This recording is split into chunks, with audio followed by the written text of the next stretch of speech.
Welcome to another session with these Dennis boys on this Whiskey Wednesday, where we really need a lot of this whiskey because this past weekend was some bull crap. But it's your boy B. Debo. EJ. We're gonna kick this session off, man, talking about Micah and these lack of calls from these referees on these holdings. You know, there's a lot of pictures circling around the internet showing these still shots of him being abused. But we're gonna dive into that thing, man. Let Pops go first. Well, you know, and we've talked about it on this show many times in terms of the call the Cowboys get or lack thereof throughout the whole season. But most conspicuous of all the calls that we do not get are those that are not called for Micah Parsons. Now, we all know him as a dynamic pass rush guy, a bull, or as he called a lion. He does it nonstop, nothing but energy. And we've seen it on far too many occasions where he's being held and not called, as Brandon said earlier. These calls are now becoming more prevalent. People are starting to notice. The internet is abuzz about it. There's pictures circling around, like Brandon alluded to earlier.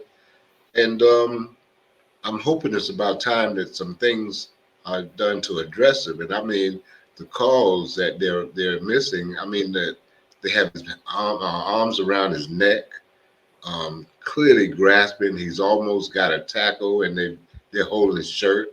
I mean, these are not subtle calls. Damn MMA moves.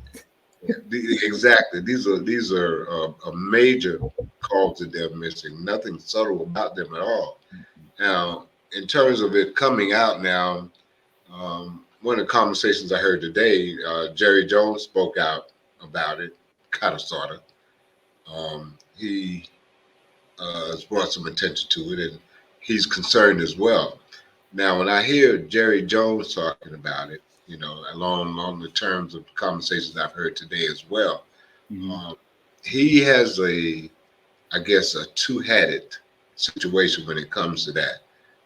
One, he's on the rules committee for the National Football League. And the second part of that, this is his player that's being penalized. Now, where he truly stands along those lines, one only knows. I mean, I know he can't be so outspoken in those terms, but, you know, I'm glad to hear him speak up.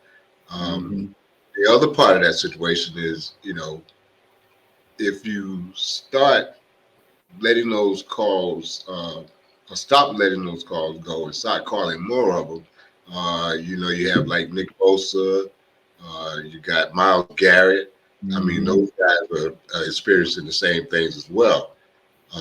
If you start giving Aaron McDonald, you know, you start giving those guys free reins, then now you have to worry about your quarterback getting hurt.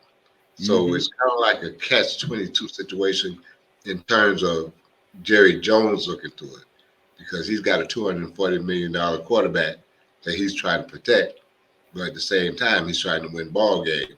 So it's kind of a catch-22. You know, I just want to throw that out there and see what you guys thought about that. I go first. For the most part, I just think it seems like it's a repeat offender I would say every year, because I'm just like, for some reason, we always fall in the category of the most penalized team in the National Football League. But then on the flip side of that, we don't get the same treatment in terms of, you know, getting calls. So I feel like it's something there. I'm not sure what it is. Not sure why. I get the fan base is, you know, huge. People don't like us as fans. But I'm just not getting why, you know, when it comes to being on the field, why we don't get those calls like everybody else do. I just don't get it. I mean, even when they called that one call on Tyler Smith, that wasn't even a hold. You know, he let the dude go. True. So they get tic-tac stuff, and we got to beg to get a call.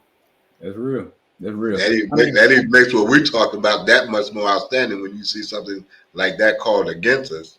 You know, And how man gets mugged, he gets pretty much raped. Yeah, I mean it's ugly for those blatant calls like that. You miss on somebody, a star at that, a superstar in the league.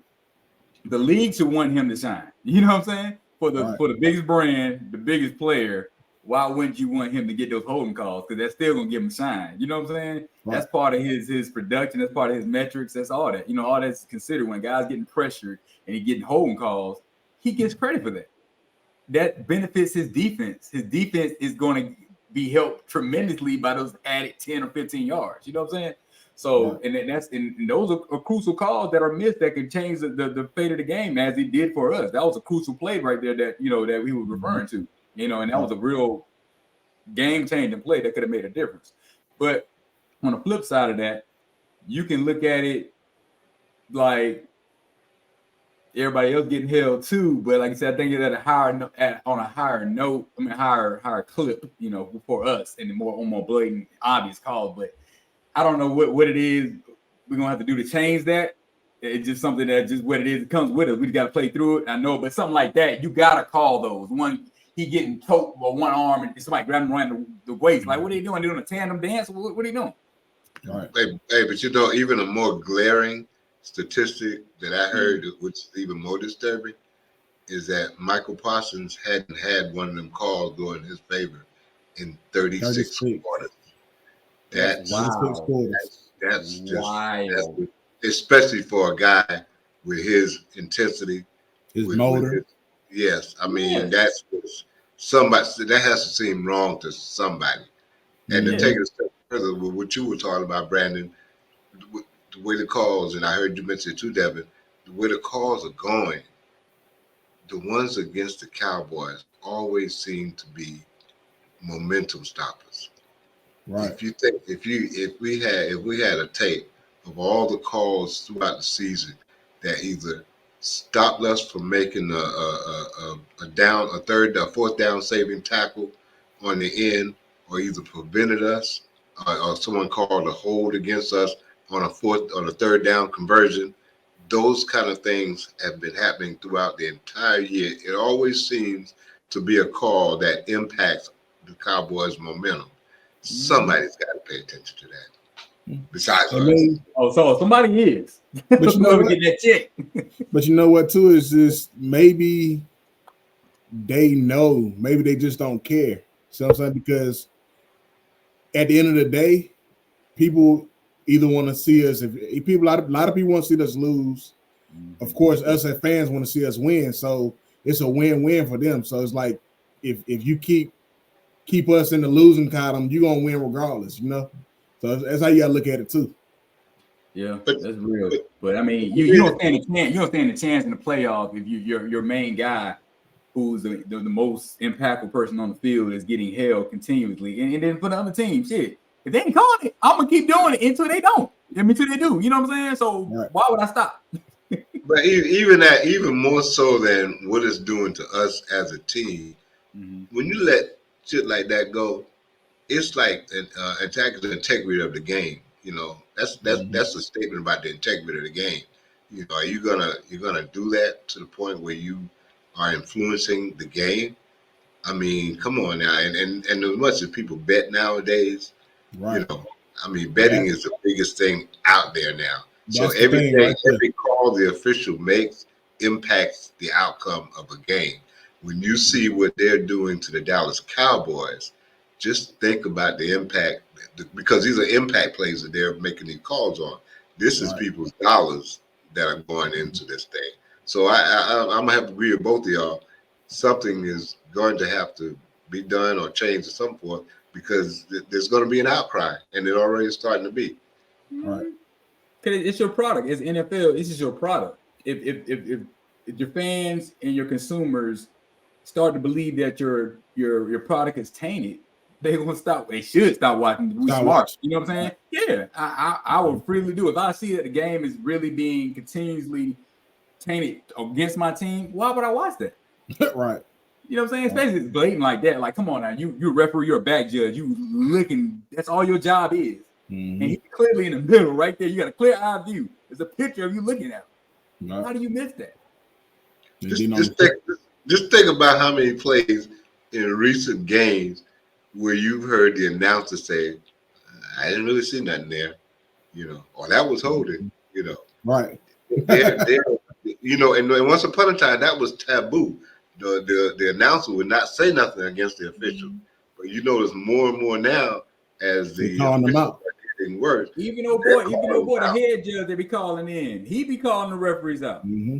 Especially that one that hold on Tyler Smith. He said, I don't see nothing there. He said, I don't know what they see. Exactly. Yeah. Yes, so. All right, we ain't gonna dwell on that too much more, man. Let's go ahead and look at these damn lines, I guess, coming up. I feel better now. I got that off my chest. Yeah, you go. See, it's therapeutic, right? That's why we got Whiskey Wednesday. It need to be talked about for sure. I'm good. We can move on. What this platform for. We can move on now. So, Devo, give me your take on us taking on these Lions here, man. How do you feel about us going into this matchup? For this Lions game, man, I'm worried only because we struggle to stop the run. This is a big issue for us. It's been one all year. Mm-hmm. Of course, that's what they do well, play action. He's probably the best one in the game that do it, because when he played for the Rams, he gave us problems doing that. So I feel like this is going to be our biggest test in terms of stopping the running game. This is what they rely on heavily. Offensively, I think we will score a lot. It'll just come down to not letting them score as much as we do. I don't feel like their defense is all that, but offensively, they move the ball, they control the ball. Time possession is probably pretty high. So I think that's going to be our biggest spiel going into this next game. You gonna go there? Yeah, we're gonna need Dak to be Dak, the present Dak, as we say it. Need him to have a good game. I would like to get us up in the above 30 in terms of scoring. A heavy dose of CDU, get Ferguson involved, and just get some offense going. Pollard, we need to establish his run, because they are definitely going to establish the run against us. And I'll get to that in a second. But we like to get our running game going, get them focused on stopping us offensively, and start the game out much like we did with the last game in terms of choice of plays, moving the ball around, that kind of thing. Nothing too predictable, because we definitely will need to get a good start. The Lions are playing for something, and they're a good team besides. So we definitely have to focus on that, and definitely we have to figure out that run thing, because they've got a couple really good backs, and if we allow them to get off, that means we're not going to be able to get off, because we're going to be focused on stopping them, and that means we'll probably be playing from behind. So we need to get out and get a good lead, start off with. We always play better when we get out to a good lead and get ourselves started, but we're going to have to, I don't know what DQ is going to change, but he needs to change something from last game. I know they saw a lot that was broke when they watched the film. Hopefully some of that stuff they can convert and get right, so we'll be competitive. The last thing I want to say on that is Jared Goff is no stranger to us. We know him. We played him. And you also know, get pressure on him, he'll turn the ball over. We've got to get the pressure on him and not give him time to pick us apart. But he is known to throw that ball to the other team when you put a lot of pressure on him. So that pretty much tells us what we need to do right there. All right. Good takes right there.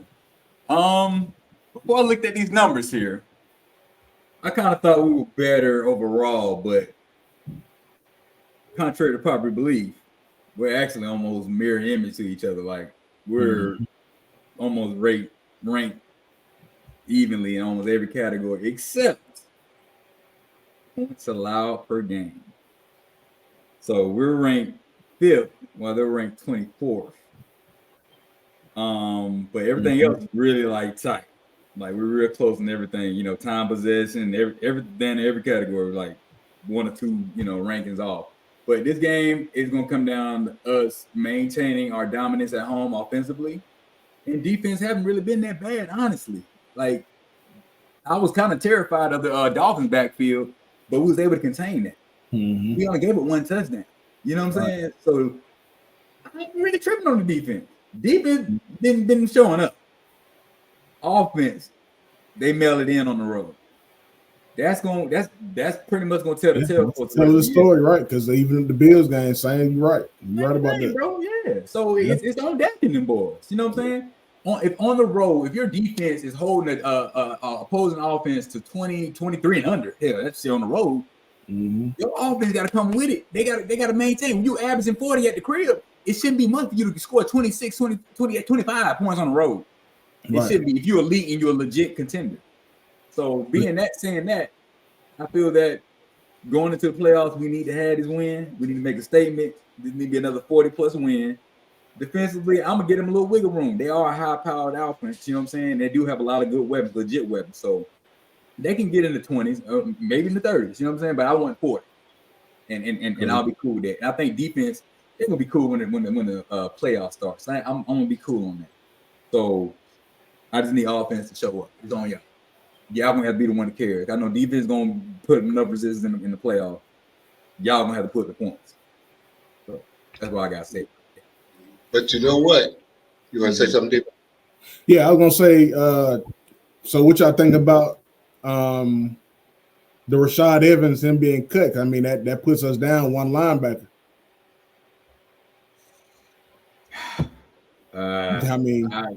I mean, we ain't even seeing much of him anyway. You know what I'm saying? I mean, we haven't. Just the thought of having one less linebacker already, and our problem is stopping the run. I mean, you know, well, we already determined that linebacker wasn't the issue. They part of it, but they ain't the core of it. I think they're the core of it, and I think the D line is part of it. Well, the D tackle, the linebackers are dependent on the D tackle. The D tackle protect the linebackers, so they don't have no protection. Then they can't make the plays that they need to make. Well, we haven't been getting the most productive output from our defensive tackles either. That's what I'm saying. Yeah. Without their production, linebackers almost usually they're not making the impact that they're supposed to make for their position, which makes it harder for the linebacker. But you know, we're at a stage now we can't afford to make excuses for nobody. You know, everybody's got to man up and do what the hell they got to do. You know, this is where we are now. And I was thinking also, if you guys think about it, it's time for us to get, I hate to use the word break, but it's time for some luck to fall our way. If you think about the game, the games that we lost on the road, you know, if you think about the games that we lost on the road, with the exception of the 49ers game, it's always been right there. You know, one mistake here, don't make that mistake, we get a win. Whether it's Dak stepping out of bounds or us coming out, got their handoff. Yeah, dropping the handoff, or getting stopped on the 1 yard line. You know, if you think about all those things that we've had happen throughout the course of the year, but yet we're still right there in the thick of things. And I just feel that we have something waiting for. I hope I'm right. I just feel that at some point in time, the law has got to fall in our favor. It's damn sure we're going the other way enough. You know, true. I mean, how much more can we take or should have to endure based on those kind of things? For a long time. We've been having this. We've been saying that for a long time. Yeah, and you know, no matter what they say, nobody thinks about those little things. All they see is that L up there, and they know we can't win on the road. That's all that matters. It don't matter how we lost or how close we came. That L speaks for the whole thing. Because we have bad dreams about it. But some of all that tank throughout the, you know, in the woods out there. So we need some help on that end too. All that the referees calling all them calls against us. Yeah. Hey, that goes in line when I'm talking about too. I say we need some help. That was Jerry on the platform for it. That was Jerry need to be calling out on his platform, radio host. Yeah. A lot of that's not even luck. That's just destiny, because I mean, this is people who's pretty much determining what's going on. So they influencing the game. Right. They making sure that, you know, it don't fall into our category. I just hopefully people shining light on it hopefully will actually help the situation. Hopefully. Even though he didn't say much, I was really happy that Jerry Jones came out and supported Michael like that, because his voice carries some power, and normally he just don't say anything. He might think it, but he don't put that out there in the universe like that. But I was so glad to see him step up and say that. That adds more attention to it, and hopefully it'll bring some better officiating. That's all we ask for. Just call the game right. Just call the game right. Give us a fair chance. That's it. Just call the game right. Make the game, keep the game fair. We're doing predictions. Yeah, I was about to say, do y'all want to do score predictions now? Yeah. Who want to do the honors? Good, D-Boy, I defer to you, sir. Like I said before, I feel like we'll probably score up in the 30s. They're not terrible as a defensive team. I feel like they probably fall in line with us in terms of, your offense might have a spell where, they can't really score like that. And then, they're 3 and out. Mm-hmm. So I would go Cowboys going to put up at least 35 in this game. And Detroit Lions probably score, I give them 20. And that's probably on some garbage stuff. But 35-20 is on me. That's right. I'm in the same area with you, Debo. I feel that we're not going to stop them scoring. They're a talented team in terms of offense. We're not going to stop them scoring. We just have to be realistic about what we allow them to score. So that said, I'm going to go with a 33-21 prediction. That's how. That's cool. Like I said, I think we need to score in the 40s, so I'm gonna go 42 for us, and I'm gonna get them 28 because Amon-Ra St. Brown, that's one of my favorite receivers in the league. He real. So they're gonna move them sticks a little bit. So I'm gonna go 42-28 all the way. Hey, because of him, Deron Bland will have a pick. Just throwing that out there. It might not be against him per se, but it'll be against him. I'm predicting that it'll be against him. Well, golf gonna have to throw that thing real bad because that boy Brown, St. Brown. Hey, everything they do is slow because it's play action. Everything play action. That real, but he be sitting there waiting wide open. Yeah. We're gonna be throwing turnover predictions out there. I'm gonna go with a pick, and I don't care whether Deron Bland or whoever. I'm gonna go with a pick and a fumble recovery. Cool. Micah's gonna get a strip sack this week because he gonna get a sack this week for sure. It's time for my boy. We're gonna know Micah this week. We're gonna see Micah this week. I just have a feeling. He's gonna be a major uproar. Marquise Bailey get a pick this week too. Oh damn! I'm predicting 2 picks all around, huh? Now I'm gonna get one in here. I mean, because you gotta think about it. When Jared Goff is ugly, he ugly now. They're real.